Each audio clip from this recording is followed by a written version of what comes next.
దేవుని ప్రేమ విడువని ఎడబాయని ప్రేమ. నువ్వెంత కురూపిగా ఉన్నా, కుష్ఠవ్యాధితో ఉన్నా, కుంటితనంతో ఉన్నా, గుడ్డితనముతో ఉన్నా, రక్తస్రావంతో ఉన్నా, చంద్ర రోగములతో ఉన్నా, దెయ్యము పట్టిన స్థితిలో తలడిల్లిపోతూ ఉన్నా, ఎంత గొడ్రాల స్థితిలో ఉన్నా, ఎంత విధవరాలనే స్థితిలో ఉన్నా, అనాథగా ఉన్నా, శత్రువులందరూ కూడా దాడి చేసినటువంటి పరిస్థితుల్లో మనోదుఃఖముతో ఉన్నా, అందరూ నేను నోట్లోంచి ఉమ్మి గనక ఊసేసినట్లుగా దీని గురించి చాలా తేలిక భావంతో మాట్లాడుతూ ఉన్నా, హేళన చేస్తూ ఉన్నా, అపహాస్యానికి నేను లోన్ చేస్తూ ఉన్నా.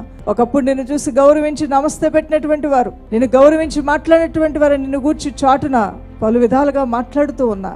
ఎలాంటి స్థితి నువ్వు ఎదుర్కొంటున్నప్పటికీ కూడా ప్రియ దైవజనమా, నువ్వే స్థితిలో ఉన్న యేసయ్య అనగా నిన్ను ప్రేమించి కౌగులించుకునే ప్రేమ యేసయ్య ప్రేమ. అన్ని ప్రేమలు కూడా త్రాసులో తేలిపోతాయేమో కానీ దేవుని ప్రేమ చాలా విలువైంది. నీ అందం చూసి ఆయన నిన్ను ప్రేమించట్లా, నీ ఆస్తి చూసి ఆయన నిన్ను ప్రేమించట్లా, నీకున్న సౌఖ్యాలని సుఖాలను చూసి ఆయన నిన్ను ప్రేమించలేదు. నిన్నుగానే దేవుడు ప్రేమించాడు.